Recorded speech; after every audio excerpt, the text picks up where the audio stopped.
once we receive the grace of God, we can operate in that grace. But if you compare the grace to a house, if you compare that grace to the house, I wanted to let you know that to open that house, to get into that grace, or when you wanted the grace to get into your life, we need to do something, and that is what is the beginning of the of our sermon this morning. I wanted to give a verse that is important for us to look into today. Psalm 89 verse 14 and 15. ఈ రెండు వచనాలను చాలా జాగ్రత్తగా గమనించండి దేవుని ప్రియబిడ్డలారా. నీతి న్యాయములు నీ సింహాసనమునకు ఆధారములు. ఎక్కడైతే దేవుడు పరిపాలిస్తున్నాడో, the place where God is ruling from, and the Lord is the psalmist is saying, నీతి న్యాయములు నీ సింహాసనమునకు ఆధారములు, కృపా సత్యములు నీ సన్నిధాన వర్తులు. Now look at these words very carefully. The throne of God is actually having two sides of it, and two of the poles that you can say, or there are two foundations for the throne of God. దేవుని పరిపాలనకు, దేవుని ప్రియబిడ్డలారా, మరి నీతి న్యాయములు ఆయన సింహాసనానికి ఆధారములు అని చెప్పేసి ప్రభు చెప్తూ ఉన్నాడు. When God wanted to rule our life, when God wanted to do anything in our life, we need to understand that both of these are very necessary in it. One is the righteousness and the other one is the justice. Wherever God wanted to pour out his grace, ఎక్కడెక్కడైతే దేవుడు తన కృపను కుమ్మరించాలని ఇష్టపడతాడో అక్కడ కనబడాల్సినటువంటి రెండు విషయాలు ఈరోజు అతి ప్రాముఖ్యమైనది ఈ యొక్క సందేశానికి. What are those? Number 1 is justice, the other one is righteousness. నీతి న్యాయములు, ఈ రెండు కూడా మరి కృపను మరి కుమ్మరించాలంటే కావలసినటువంటి విషయాలు. ఎవరి జీవితంలోనైతే పశ్చాత్తాపం ఉండదో ఆ జీవితానికి కృప అవసరం లేదు. Remember this very carefully. If a person doesn't, if a person says that I don't have to repent of about anything, then that person is not eligible for the grace. Grace is only given for somebody who says, I cannot do it. నేను ఇది చేయలేను ప్రభువా, నేను ఈ విధంగా నా జీవితాన్ని నేను జీవించలేను, నేను నా పాపములలో ఉన్నాను గనక నా పాపములు నన్ను పట్టి పీడిస్తా ఉన్నాయి, ఈ పాపములో నుండి నన్ను విమోచించేటటువంటి దేవుడు నీవని నేను విశ్వసిస్తున్నాను అని అన్నప్పుడు, that person saying, Lord, I wanted to repent, నేను చేసిన పాపాలన్నీ కూడా నాయన దాన్ని బట్టి నేను పశ్చాత్తాపడుతున్నాను, నన్ను జ్ఞాపకం చేసుకోమని చెప్పి దేవుణ్ణి అడిగినప్పుడు that person will become eligible for grace. If grace is given when you think that you can do on your own, grace doesn't have any value, my friend. In America especially, we need to understand, there is somebody who said something like this, and I wanted to listen to some of the quotes that I'm going to say this day. Charles Pottis, he said, you must pay for everything in this world, one way and another. There is nothing free except the grace of God. You cannot earn that or deserve it. See, రెండు విషయాలు మనము జ్ఞాపకం చేసుకోవాలి. ఒకటి ఏంటంటే, you must pay for everything in this world. You must pay for everything in this world. Either way, there is nothing free except the grace of God. ఉచితముగా అనేది ఈ లోకంలో ఏది కూడా లేదు. ఏ దానికైనా సరే వెల పెట్టి మనము కొనవలసిందే. ప్రతి దానికి కూడా మనము వెలను ఇవ్వాల్సిందే, వెల చెల్లించాల్సిందే. అయితే ఉచితముగా వచ్చేటటువంటిది ఏంటిదనంటే దేవుని కృప అంటున్నాడు. అయినా దాన్ని మనము సంపాదించుకోలేము, దానికి మనకు అర్హత లేదు అని అంటున్నారు. అయితే అర్హత లేని దాన్ని, సంపాదించుకోలేనటువంటి దాన్ని దేవుడు మనకు ఉచితముగా అనుగ్రహించడానికి కారణం ఏంటిదనిషనంటే, when a person is repenting of his sins, ఆ పాపములో నుండి బయటికి వచ్చినప్పుడు, because we are saved not by works. Yes, we are not saved by works. We are saved by the grace of God. Today we need to understand there are many people around who have received the grace in their life. I am going, one upgrade version when I said if you are not repenting, then you don't need grace because you are standing on your own strength. నీ బలము మీద నీవు ఆధారపడుతున్నావు గనక, నీ intellectual పైన నువ్వు ఆధారపడుతున్నావు గనక, you don't need God's grace in your life. But if you are saying, Lord, I am not able to live my life according to your expectation, and I am not able to match, because the law, every time in the Old Testament, whenever you read the law will tell you how crooked you are. Law will tell you how crooked you are. What is the work of the grace? Grace comes to your life and then it will make you straight. నీ యొక్క వంకర మార్గములను అది సరిచేస్తుంది. Grace యొక్క గొప్ప ఆశీర్వాదము మన జీవితంలో ఏంటిదంటే, ఏదాన్నైతే ధర్మశాస్త్రము ఎత్తిపట్టి చూపిస్తుందో, దీనిని బట్టి నువ్వు నీతిమంతునిగా కాలేవు, దీనిని బట్టి నువ్వు దేవుని యొక్క ఆశీర్వాదాలను పొందుకోలేవని ఎప్పుడైతే ధర్మశాస్త్రము బోధిస్తుందో, అప్పుడు కృప వచ్చి ఏం చేస్తుందంటే ఆ యొక్క వంకర మార్గములను తిన్నగా మారుస్తుంది. అందుకనే దేవుని ప్రియబిడ్డలారా, మనము ఇంతకు ముందు చదివినటువంటి విధముగా యోహాను సువార్త 1వ అధ్యాయములో 17వ వచనాన్ని మనము ఒకవేళ మళ్ళీ ఒకసారి చూసుకున్నట్లయితే, if you see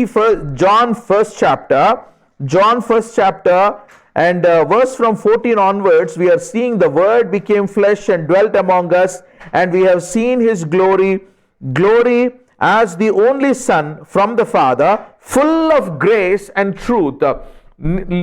Whenever you see the word grace, many times you see an underlying the concept is the truth, my friend. So today I wanted to let you know that grace, full of grace and truth, has come through his Son Jesus Christ. John bore witness about him and cried out, this was he of whom I said, he who comes after me ranks before me, because he is before me.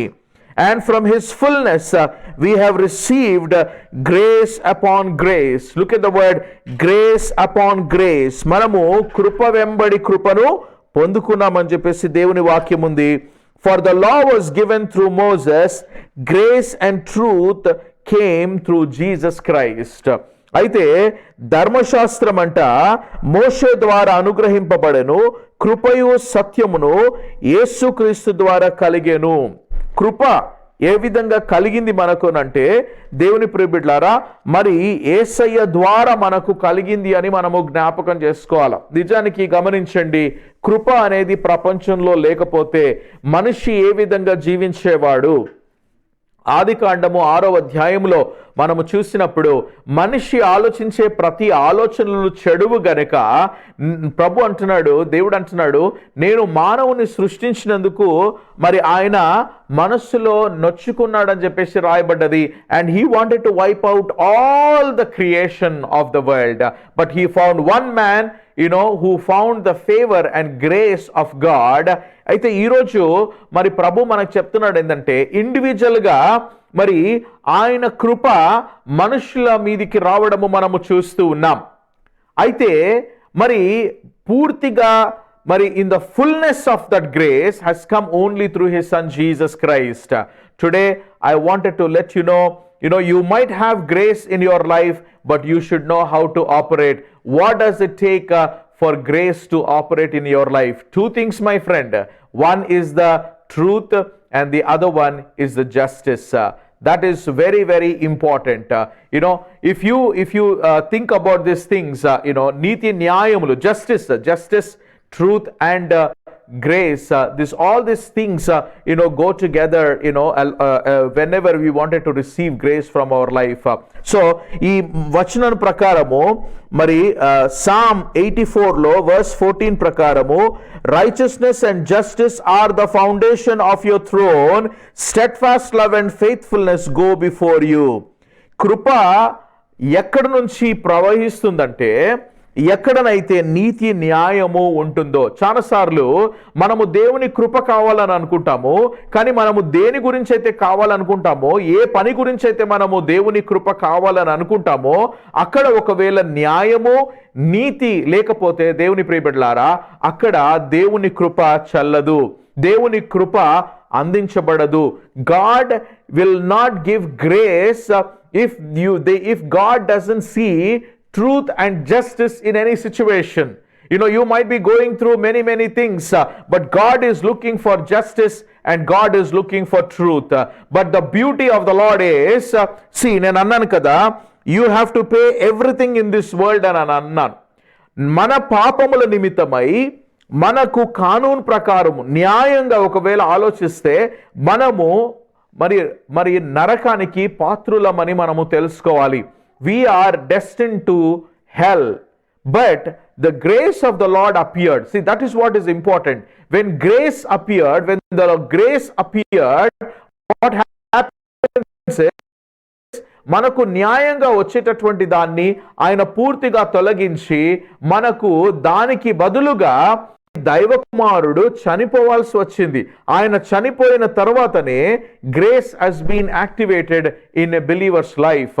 ఆయన చేసే అద్భుతాలు, ఆయన చేసినటువంటి మహత్కార్యములు ఏవైతే ఉన్నాయో అవన్నిటిని బట్టి ఆయన దైవత్వాన్ని ప్రూవ్ చేస్తుంది. కానీ మనిషి లోపలికి ఆయన రావడానికి, మనిషి జీవితంలో ఆయన నిత్య జీవాన్ని ఇవ్వడానికి దేవుని ప్రియబిడ్డలారా కృప అనేది మరి ఎంతో అవసరమని మనము జ్ఞాపకం చేసుకోవాలి.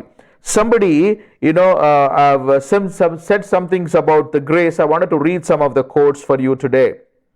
John Newton, I'm sure many of you who have been singing his songs also, amazing grace, how sweet the sound. Thou saved a wretch like me. I was lost, but now I am found. I see. Look at that amazing grace is being explained here. ఆయన ఆశ్చర్యమైనటువంటి దేవుని కృప గురించి మాట్లాడుతూ ఆయన అంటున్నాడు, నేను నా జీవితం అంతా కూడా ఒక భయంకరమైనటువంటి జీవితం ఉంటే నన్ను రక్షించింది ఎవరు? ఆయన ఆశ్చర్యమైనటువంటి కృప. అయితే ఒకప్పుడు నేను I was last but now I am found. ఒకప్పుడు నేను తప్పిపోయినాను అనగానే మనకు మరి తప్పిపోయిన కుమారుని యొక్క మరి పారబుల్ మనకు గుర్తు రావాలి. దేవుని ప్రియబిడ్డలారా, వాడు ఎక్కడ కూర్చున్నా, వాడు పందుల పొట్టు తింటున్నా, వాడు ఏం చేస్తున్నా సరే మరి తండ్రికి కుమారునికి మధ్యలో ఉన్న సంబంధము తెగిపోలేదు. చూడండి, జాగ్రత్తగా గమనించండి. So there is a opportunity for every man to come back to the Father instead of rejecting the Father. So grace will operate when you come to your consciousness and then give you that new awareness and that new revelation. If you are looking for the revelation, you need to ask for the grace of God. Why? When grace comes upon a person, what happens is he brings a new consciousness and a new revelation for us. Aithe, the word of the quote says, I was once lost, but now I am found. Look at that. Grace brought from somebody who was lost and he was able to be found. తప్పిపోయినటువంటి వాడు తిరిగి దొరకడానికి కృప సహాయం చేసినటువంటి కృప మరి ఎప్పుడు కూడా ఆ యొక్క వ్యక్తితో ఉంటుంది. That is what is very important. What are you going to do now? You are not going to be lost again. See, that is what my point is. Where you are operating, you need to remember, you need to stay where grace want you to stay. కృప ఎక్కడ నిన్ను ఉండమంటుందో అక్కడనే నువ్వు ఉండాల. దేవుని ప్రియబిడ్డలారా, దానికి ఒక పరిధి ఉన్నది. There is a boundary, for grace. You cannot cross that grace. మనం ఎప్పుడు కూడా మన పిల్లల్ని ఒకవేళ మనం చూసినట్లయితే దేవుని ప్రియబిడ్డలారా, ఎక్కడైనా మనం తీసుకొని వెళ్ళినప్పుడు పిల్లలు ఆడుకుంటాను అని చెప్పేసి అన్నప్పుడు మన సైట్లో నుంచి ఎప్పుడు కూడా వాళ్ళను మనము బయటికి పంపియము. Even though many things are right, but still we keep an eye on our children. ప్రభువు కూడా ఏమంటున్నాడంటే, నేను మీ పైన నా కన్నేసి ఉండాలి అని అంటే మీరు కృప అనే పరిధిలోనే ఉండాలి అని ప్రభు చెప్తున్నాడు. సో ఒకప్పుడు మనము తప్పిపోయినటువంటి వారము దేవుని ప్రియబిడ్డలారా. ఒకప్పుడు మనం పాపములో ఉన్నటువంటి వారము. పాపములో ఉన్నప్పుడు ఆ పాపంలో నుండి మనల్ని బయటికి తీసినటువంటి ప్రభు, తప్పిపోయినటువంటి మనల్ని ఆయన తిరిగి చేరదీసినటువంటి ప్రభు ఇప్పుడు ఏమంటున్నాడంటే, కృప ద్వారానే నువ్వు తప్పిపోయిన స్థితిలో నుండి వచ్చినావు గనక నువ్వు ఇప్పుడు కూడా కృప ద్వారానే నువ్వు బ్రతకాలి అని చెప్పేసి ప్రభు అంటాను. Grace is not something that you require in the initial stage of your life, and once you are settled, then you cannot say, now I don't need grace. I am telling you, we all need grace until we leave this world. ఈ ప్రపంచాన్ని వదిలేంత వరకు కూడా దేవుని ప్రియబిడ్డలారా మనకు ఆయన కృప ఎంతో అవసరమై ఉన్నది. ఏదైనా పరిస్థితి వచ్చినప్పుడు మనం ఆ పరిస్థితిని చూసి మనము కంగారు పడి, ఇదిగో మరి నేను అది చేయాలి ఇది చేయాలా అన్ని చేసి ఏది వర్క్ కాకపోతే అయ్యా ఇప్పుడు ఓకే మీరు ప్రార్థన చేయడం మొదలు పెట్టండి అని అంటే, what we're saying is I'm going to try everything. When all that is failed, then I will come back to God. I'm telling you, you are not entitled for the grace. Why? Because you have tried everything else. Even in your life, if you have tried everything else, what I wanted to let you know is grace is still available. Grace is still available. But if you begin with God, if you begin ఏదైనా పరిస్థితి వచ్చినప్పుడు ప్రభు దగ్గరికి పరిగెత్తుకొని వచ్చి, ప్రభువా నాకు ఈ పరిస్థితి ఉన్నది నాయనా, నీ కృప నాకు కావాలి. It doesn't take much time, I'm telling you. The moment you hear some things, the moment you have a confusion, the moment you have a difficult situation and a challenge before you, all you have to say, Lord, I need your grace. That's what something that the bottom line, truth for this message. What is it? నీ పరిస్థితి ఎక్కడైనా నీకు అర్థం కానప్పుడు, నీవెక్కడైనా confusion లో ఉన్నప్పుడు, if you are going through difficult times, what you have to say is, Lord, I need your grace. What that grace will do is the grace will come to you to help you out in that situation. So for helping, God can release his wisdom for you. God will release his counsel for you. God will raise people who can do great things for you. Today, if you look at the passage that we have read, both of this, నీతి న్యాయములు ఆయన సింహాసనానికి ఆధారములు అని చెప్పేసి దేవుని వాక్యములో మనం వింటూ ఉన్నాము. అయితే దేవుని ప్రియబిడ్డలారా చూడండి, అక్కడ దాని తర్వాత రాయబడినటువంటి విషయాలు, శృంగధ్వనులు నెరుగు ప్రజలు ధన్యులు, యెహోవా నీ ముఖకాంతిని చూచువారు ముఖకాంతిని చూచి వారు నడుచుకొనుచున్నారు అని చెప్పేసి రాయబడ్డది. అయితే మరి 19వ వచనం నుంచి చూసినట్లయితే ఆయన ఒక ముఖ్యమైనటువంటి విషయము, మరి దావీదు విషయం మాట్లాడుతున్నాడు. నేను ఒక శూరునికి సహాయము చేసి ఉన్నాను, ప్రజలలో నుండి ఏర్పరచబడిన ఒకనిని నేను హెచ్చించుచున్నాను, నా సేవకుడైన దావీదును నేను కనుగొని ఉన్నాను, నా పరిశుద్ధ తైలముతో అతనిని అభిషేకించి ఉన్నాను. చూడండి, కృప ఒక మనిషి జీవితంలో ఏమేం చేస్తున్నాయో మరి మనము గమనించాలి దేవుని ప్రియబిడ్డలారా. ఒక శూరునికి కూడా సహాయం అవసరమై ఉన్నది. Even the mighty man also is in need of his grace. That is what is important. I have granted help to one who is mighty. Not only that, I have exalted one chosen from my people. Not only that, I have found David my servant. Even finding his servant David is grace. Grace is looking for people who are broken. Grace is looking for people who are crying out to God. Grace is looking for people who are saying, I can't do it by myself, Lord, I need your strength. Grace is looking for people. Grace is not looking for proud. Grace is not looking for mighty. Grace is not looking for people who don't want to repent. Grace is not looking for for anything else. He is looking for people, weak people, that he can make strong. Look at the word of God. If you go further, the word of God says, very carefully, I have found David my servant. What does grace do now? With my holy oil I have anointed him. with my holy oil I have anointed him. Now holy oil is a representation of the Holy Ghost. When grace comes, grace is going to pour holy oil upon his children. What will that do? It will always stay. The anointing will always stay with the servant. The anointing will always stay with his child to lead further, and that's what is important.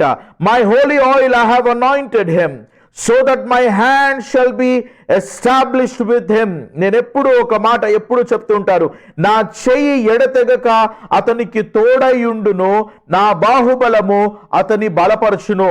ఒక వ్యక్తి బలపరచబడాలి, ఒక వ్యక్తి స్థిరపరచబడాలి అంటే దేవుని ప్రియబిడ్డలారా, అది దేవుని హస్తము మాత్రమే ఒక మనిషిని స్థిరపరచబడుతుంది. నువ్వు అనుకోవచ్చు, ఏది నేను ఎంత చేసినా స్థిరపరచబడతలేరు నా లైఫ్ లో అని.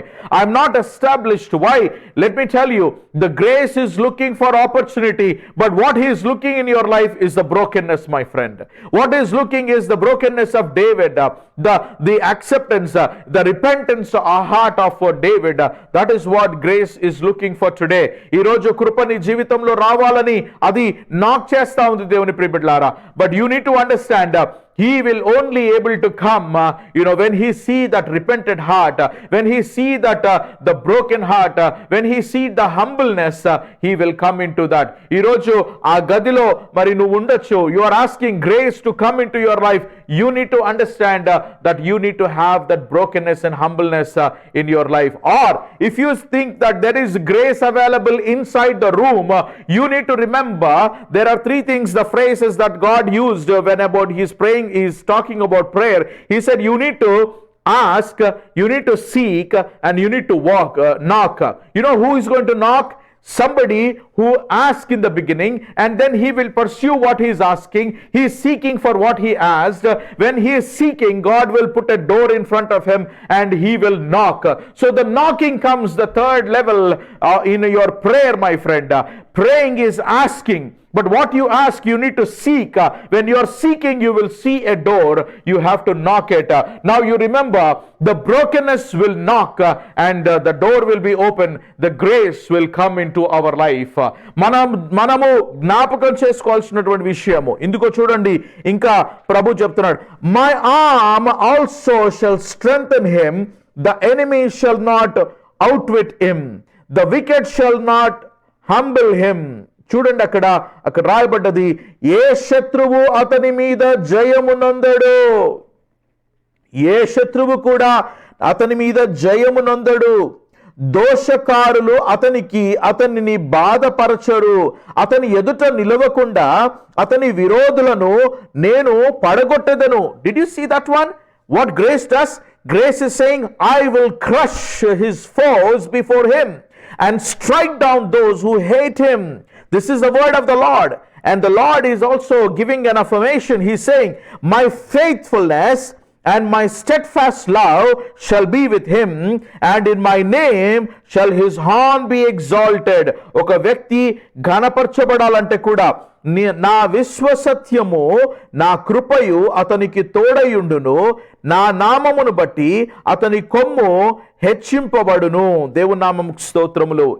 ఇదిగో మనము ఈ విధంగా చదువుకుంటూ వెళ్తా ఉంటే ఇంకా అనేకమైన విషయాలు కనబడతా ఉంటాయి మనకు.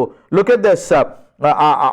అదే విషయంలో క్రిందికి వచ్చినట్లయితే ప్రభు చెప్తున్నాడు, నీవు నా తండ్రివి, 26వ వచనము, నీవు నా తండ్రివి, నా దేవుడవు, నా రక్షణ దుర్గము అని అతడు నాకు మొరపెట్టును. చూసారా, నీవు నాకు తండ్రి అని మొరపెడతాడంట కృప పొందేటటువంటి వాడు. అంతేకాదు, నీవు నా దేవుడవని మొరపెడతాడు. కావున నేను అతని నా జ్యేష్ఠ కుమారునిగా చేయుదును. దావీదు కనిష్ఠుడు, కుటుంబంలో కనిష్ఠుడు. దావీదు చిన్నవాడు, అందరికంటే చిన్నవాడు. కానీ ప్రభు ఇక్కడ చెప్తున్నాడు ఏంటిదో తెలుసా?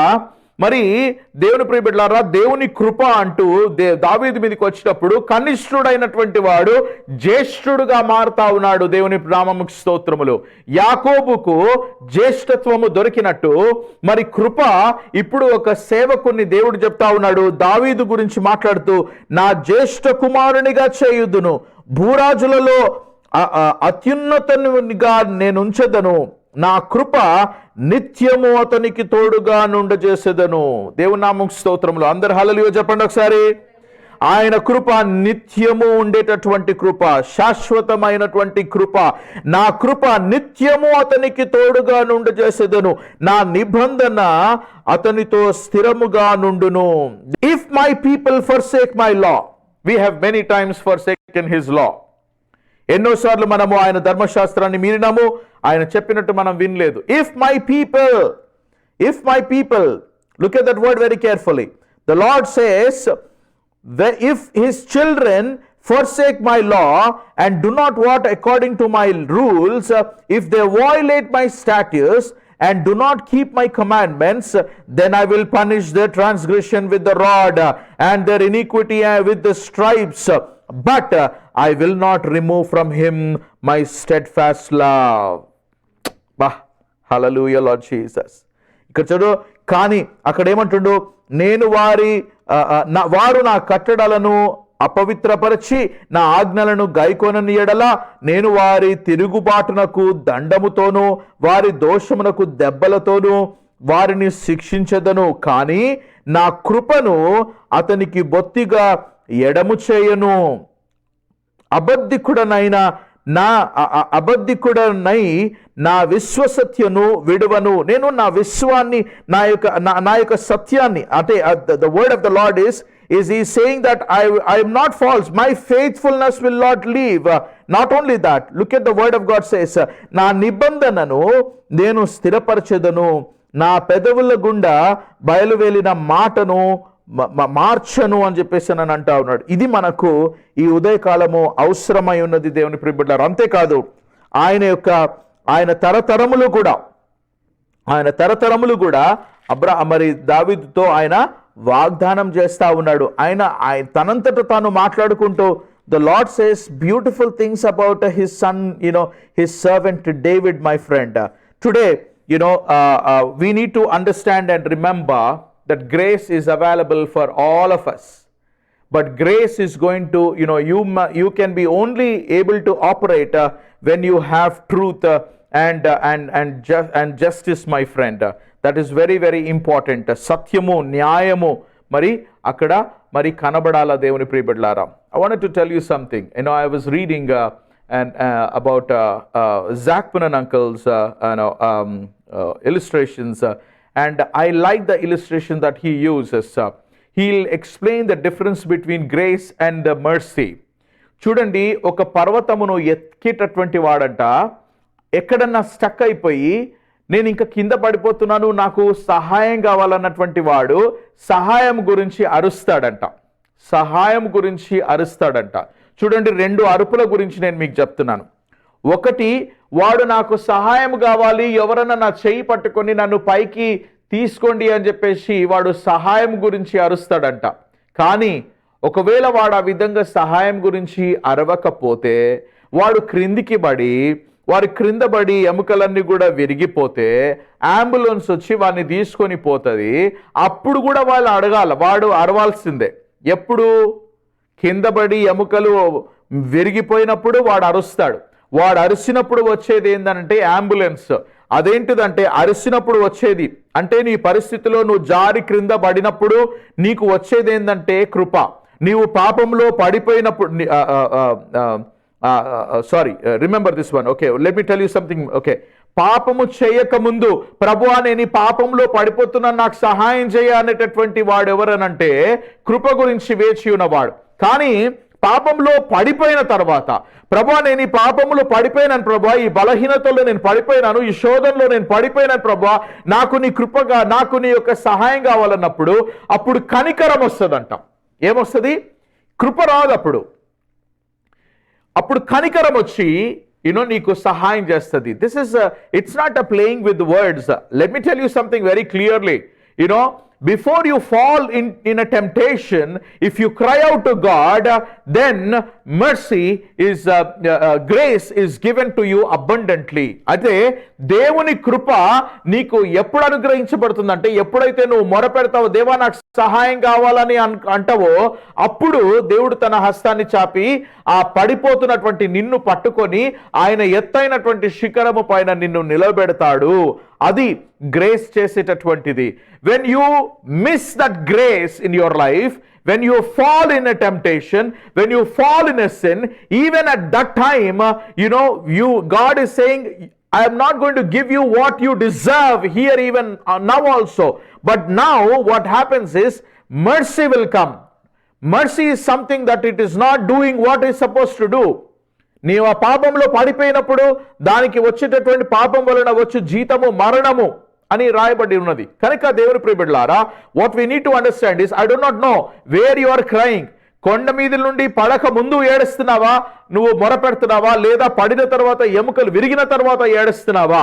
అది that is what the difference is. I'm telling you, cry when you are in need before you fall in that temptation. That is where grace is available. If you wanted to operate in grace, you need to cry out before you fall in a situation, before you fall in as a prey to the enemy, before you fall into an addiction, before you are losing yourself completely. That is what is very important. Today, receiving grace is important, but then operating in that grace is much more important, the Lord says. Earlier you were lost, now you are found. But are you in that found situation yet, or are you still lost? See, that is what is important. John Newton says, I was lost, now I am found. I was blind, but now I see. Maybe you are also saying, ప్రభా నేను కూడా ఒకసారి గుడ్డివారిగా ఉండే, ఇప్పుడు నేను చూస్తున్నాను. కానీ చూసేవాడు మళ్ళీ కళ్ళు మూసుకోవద్దే, దొరికినటువంటి వాడు మళ్ళీ పొడగొట్టుకోవద్దే. ఆ రోత స్థితిలో నుండి బయటికి తీసినటువంటి ప్రభు నీతో చెప్తున్నాడు అంటే, అరే ఇక్కడ ఉండురా నాన్న, ఇక్కడే ఉండు, you stay here, because sin is a slippery ground. There is a slippery ground of sin where you become a victim of it. I don't want you to move into that lost situation again. I don't want you to become blind again. Why? Because I have made you, to see. I have given you sight for you to see. And there are things that God wanted to show us. God said, the promise of the Lord this year, the Lord said, I will, those who love me, what I will do for them is, I will open their eyes that they can see the things of God. I will open their ears that they can hear the things that God has kept. And I will make their heart understand. 1 Corinthians chapter 2 verse 9. This is the promise of the Lord for this year of TCF. So let me go further now and we'll give you. D.L. Moody says something about grace, and this is very important for us this morning also. Grace means undeserved kindness. Grace means undeserved kindness. It is a gift of God to man the moment he sees he is unworthy of God's favor. Now, D.L. Moody, we all know, he says that grace means undeserved kindness for which we don't deserve, but then it is a gift of God to man the moment he sees he is unworthy of God's favor. Now, until you see yourself as I am unworthy, ఇంకా నీ మొరను వింటున్నాడు, కానీ నీ లోపల నుంచి ఆ అర్ధధ్వని బయటికి రావాలి.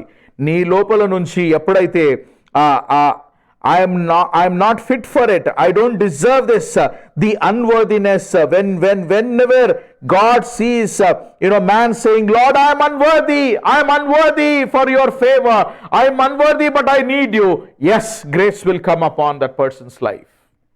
That's very, very important.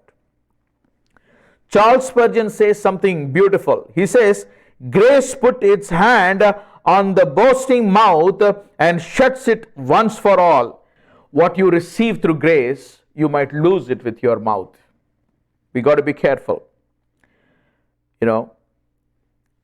In Colossians chapter 1, verse 5 and 6, if you see, కొలస్సీలకు రాసిన పత్రిక మొదటి అధ్యాయము 5-6 వచనాలను మనము గమనించినట్లయితే అక్కడ ఒక ముఖ్యమైన విషయం మనకు కనబడుతుంది. కొలస్సీలకు రాసిన పత్రిక మరి మొదటి అధ్యాయము 5-6 వచనాలు. Because of the hope laid up for you in heaven, for this you have heard before in the word of the truth, the gospel, which has come to you, as indeed in the whole world it is bearing fruit and growing, as it is also does among you, since the day you heard it and understood the grace of God in truth. Now, the word of God says that we are chosen before the foundation, before he laid foundation to the world. But that grace is searching. That grace is searching to manifest in people's life. The word of God says, that we are given that grace to bear fruit and growing. And the word of God also says that, that the moment you heard the gospel and understood the grace of it, it activates in your life. That's beautiful. That's beautiful, I'm telling you. కృప ఎప్పుడు నీ జీవితంలో activate అవుతుందంటే ఎప్పుడైతే నువ్వు సువార్తకు yes అని అంటావు. When you say yes to the gospel, yes God has chosen you before he laid foundation to the world, but then the grace is looking for you. The grace is looking when it is looking more. He is looking more whenever you heard the gospel. When you hear the gospel of the Lord Jesus Christ, and when you say yes, he is the Son of Man, he is my savior, Lord save me అని అన్నప్పుడు grace will come and he will empower you and he will give you what you don't deserve in your life. Today, if you are able to bear fruit, my friend, I wanted to let you know that is because of his grace. Because of his grace that you. Billy Graham ఏమంటున్నారో తెలుసా?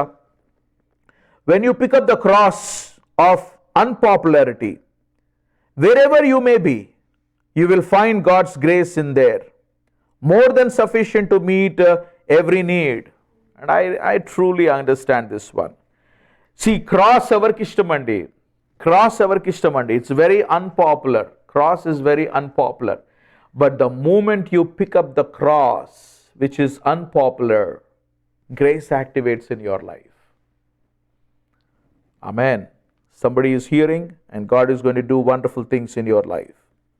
Saint Augustine said, "For grace is given not because we have done good works, but in order that we may be able to do them." Grace is not given for us because of our good works, but because he has given grace, we will be able to do good works in our life. Max Lucado, he says, grace is the voice that calls us to change and then gives us the power to pull it off. Now remember this one. They're very, very important. Grace is that voice that calls you to change. The moment you yield to that, you are given the power. So the power is waiting, to manifest grace in your life, but you need to have that voice that cries out from your soul. Grace needs to be the air that we breathe, the atmosphere we live in, whether in the church or at home. Alan Sapp, says this one. These are all the people who have experienced his grace are saying this one. Let's get into the scripture now. Hosea chapter 14 verse 9. Hosea గ్రంథము 14వ అధ్యాయము మరి 9వ వచనాన్ని గమనిద్దాము. This is important also for us, to remember. We have already done Hosea, if you remember. మనము హోషేయ గ్రంథము మరి already చదువుకున్నాం దేవుని ప్రియబిడ్డలారా. అయితే ఒక్క మాట 9వ వచనమును మనం చదువుకుందాం. Whoever is wise, let him understand these things. Whoever is discerning, let him know them. What is it? For the ways of the Lord are right, and the upright walk in them, but transgressors stumble in them. See, the Lord is saying, who is going to walk upright in them? Somebody who received the grace, they will not stumble. తెలుగులో ఉన్న చూడండి, జ్ఞానులు ఈ సంగతులను వివేచింతురు. ఏంటది? బుద్ధిమంతులు వాటిని గ్రహింతురు. ఎలయనగా యెహోవా మార్గములు చక్కనివి, నీతిమంతులు దాన్ని అనుసరించి నడుచుకొందురు గాని తిరుగుబాటు చేయువారు, అంటే కృప అవసరం లేదు అని అన్నటువంటి వారు, తిరుగుబాటు చేయువారు దారికి అది అడ్డము గనుక వారు త్రొట్టిల్లుదురు. ఎప్పుడైనా దేవుడు ఒక మార్గము ఏర్పరిస్తే మనిషి దానికి అడ్డముగా వస్తాడు అనమాట. నేను ఒక మాట చెప్పాలా, దేవుని మార్గము, మరి దేవుని మార్గం అంటూ ఒకటి గీత, స్ట్రేట్గా గీత ఉంటే మనిషి అడ్డముగా వస్తున్నాడు. ఎప్పుడైతే నిలువు గీతకు ఒక అడ్డము గీత వస్తుందో అక్కడే ఒక క్రాస్ ఏర్పడుతుంది. దేవుని ప్రియమిట్లారా, wherever the Lord says do this, man says I don't do this, the cross appears there. Wherever cross appears, grace is going to abound. ఎక్కడైతే మానవుడు మితిమీరిపోయి పాపము చేస్తూ ఉన్నాడో అక్కడ గ్రేస్ వెయిట్ చేస్తూ ఉంటాడు. If you can repent, I can pour out my grace into your life. If you can repent and if you can turn back from your wickedness, the grace will activate in that person's life. I'm sure people who are listening are able to experience God's grace in their life. Ephesians chapter 1 verse 6. To the praise of His glorious grace, with which He has blessed us in the beloved. దేవుని నామం స్తోత్రములు. కృప, దేవుని యొక్క మహాకృప ఎటువంటిదంటే చూడండి, అక్కడ రాయబడ్డది, మనకు అనుగ్రహించిన తన కృప మహిమకు కీర్తి కలుగునట్లు తన చిత్త ప్రకారమైన దైవ సంకల్పము చొప్పున యేసుక్రీస్తు ద్వారా మనకు కుమారులుగా స్వీకరించుటకై మనలను ముందుగా తన కోసము నిర్ణయించుకొని మనము ఆయన ఎదుట పరిశుద్ధముగాను నిర్దోషముగాను ఉండుటకై జగత్తు పునాది వేయబడకు మునిపే క్రీస్తు ప్రేమ చేత ఆయన క్రీస్తులో మనలను ఏర్పరచుకొనెను. దేవుని కృపా మహందైశ్వర్యమును బట్టి ఆ ప్రియుని యందు ఆయన రక్తము వలన మనకు విమోచనము అనగా మన అపరాధములకు క్షమాపణ మనకు కలిగి ఉన్నది.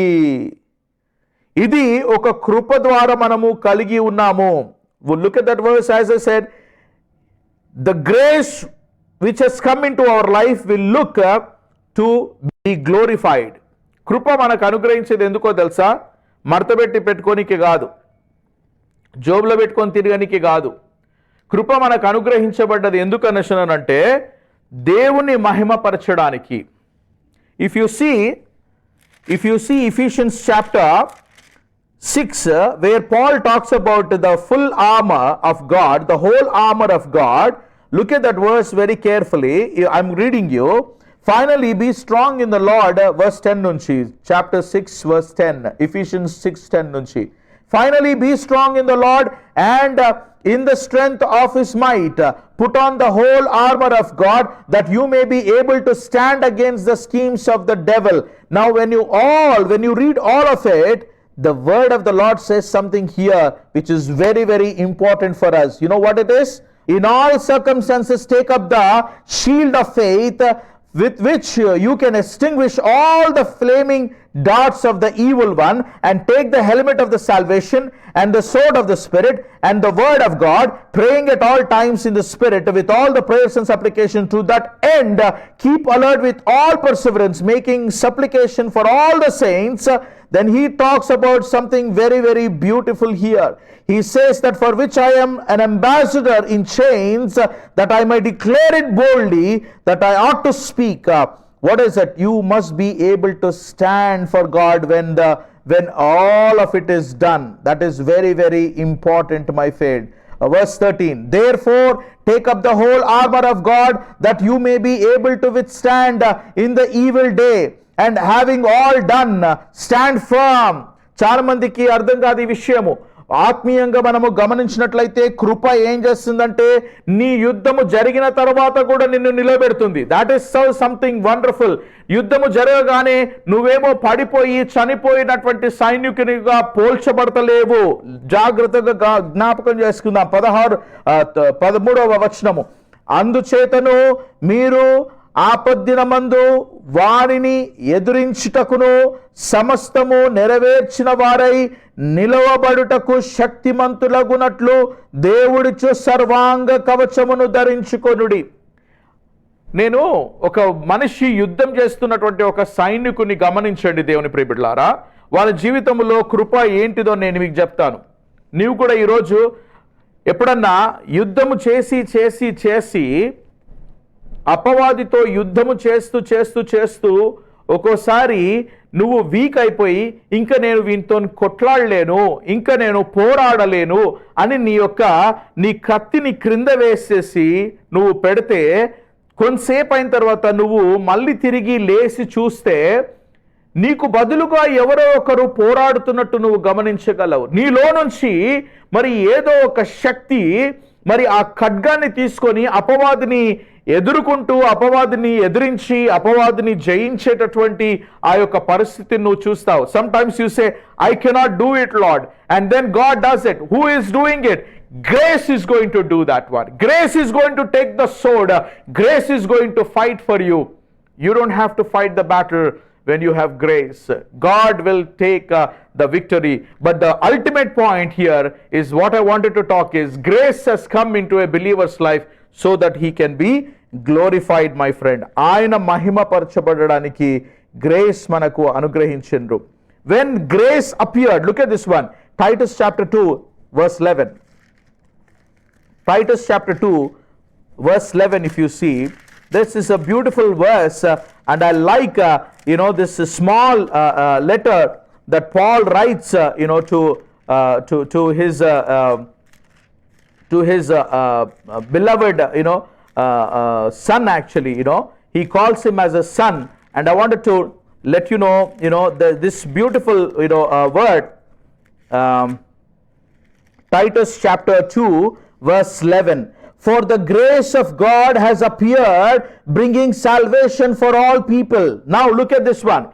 Grace of God, తెలుగులో ఉంది, ఏలయనగా సమస్త మనుషులకు రక్షణార్థమైన దేవుని కృప ప్రత్యక్షమై.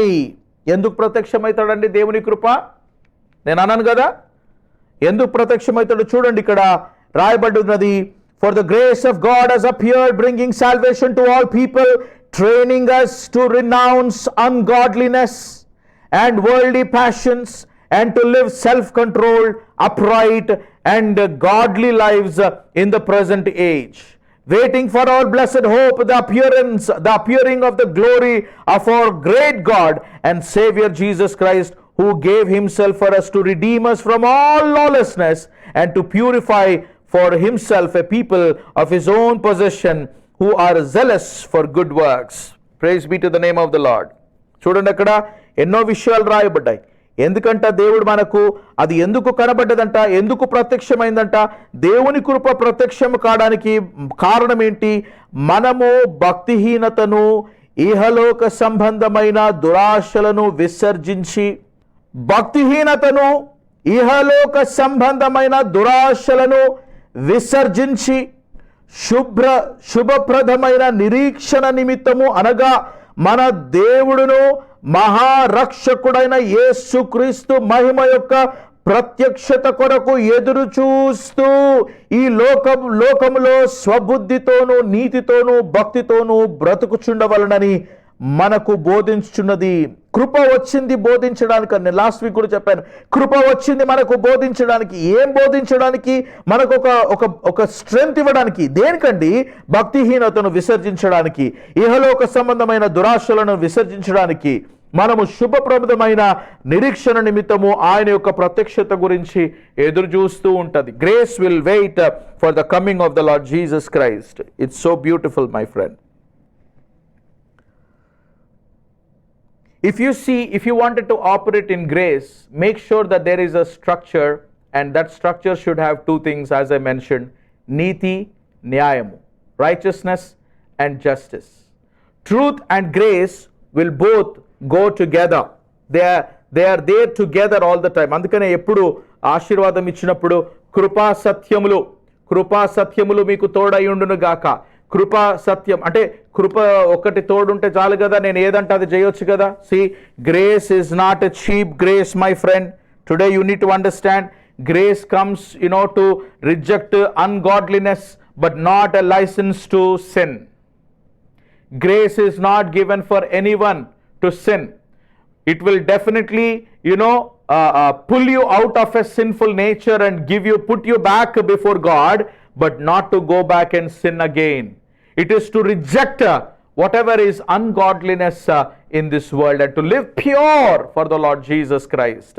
There are many who took advantage of God's grace, and we know I don't want to bring anybody's name here because we do not know complete information about anything. What I wanted to let you know is grace comes upon believer's life when a believer cries out to God, but grace comes for glory of the Lord. In Psalm 33 verse 4 and 5, the word of God says, for the word of the Lord is right and all his work is done in truth. You cannot say, ప్రభా నేను అడ్డగోలుగా బ్రతకాలనుకుంటున్నా, నాకు నీ కృప కావాలా. ప్రభా నేను మోసం చేసుకుంటూ అన్ని సంపాదించాలనుకున్నా, నువ్వు నాకు సహాయం చేయాలి, నీ కృప కావాలా. అరే నీ కృప, దేవుని కృప నీకు అంటే కొంతమంది అట్లా చెప్పేస్తారు, కొంతమంది అట్లా మాట్లాడేస్తారు. ఒక ఫ్రెండ్, నేను మా ఫ్రెండ్తోని, ఆయన నాన్ క్రిస్టియన్, వాళ్ళ నాయన పెద్ద మూట కట్టుకొని మంచిగా పైసలు వేయకముందు వాళ్ళది సారా కాంట్రాక్ట్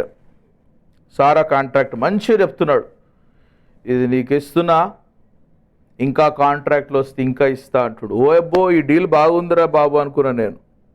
ఇంకా వస్తే ఇంకా ఇస్తాడంట. నీది అవసరమే లేదు దేవునికి. దేవుడు అంటున్నాడు కృపనే నీకు ఇచ్చేది. ఎందుకు? అక్కడ రాయబడి ఉన్నది ఏంటంటే, for the word of God says that this grace is given for people who are truthful in their life. He loves righteousness and justice. The earth is full of the goodness of the Lord. If I keep on reading, I will read most of this stuff which is also in line with all the things that I have mentioned to you. But one thing is very clear. One thing is very clear.